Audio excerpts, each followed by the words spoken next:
సచ్చిదానంద రూపం అద్వైతం సత్యం శివం సుందరం.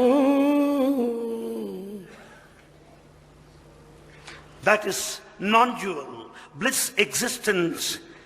That is the form, the true form of every human being. That is truth, goodness and beauty.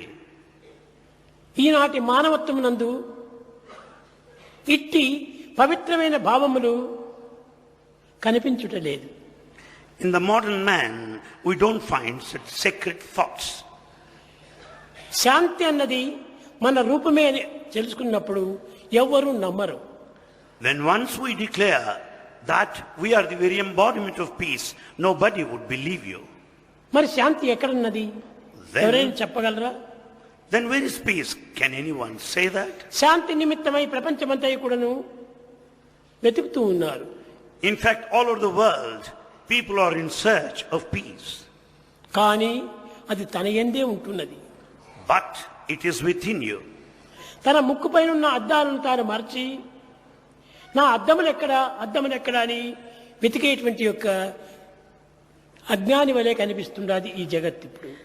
It almost sounds like a foolish man who is in search of his spectacles or glasses, wearing them all the time right above his nose. శాంతి మనమే స్వరూపమై ధరించి కూడాను ఈనాడు శాంతి శాంతి శాంతి శాంతి కోసమే మనం ప్రాకులాడుతున్నాం. Being for yourself the very personification of peace, yet you struggle for it. ఈనాడు మానవుడు అనేక కష్టములకు దుఃఖములకు విచారములకు గురి కావడానికి మూల కారణం ఏమిటి? What is the reason for all the troubles, anxieties, problems and worries that we face today? తన స్వరూపాన్ని తాను మరచి తాను కానటువంటి యొక్క తత్వాన్ని భ్రమించి విశ్వసించి దానిని అభిలషించి కోరుతున్నాడు. The main reason is that one has forgotten one's own true nature. He goes by false identification of that what he is really not. ఏ మానవుడు వచ్చినప్పటికీ నాకు శాంతి కావాలి, శాంతి కావాలి, శాంతి కావాలి. Every man aspires for peace.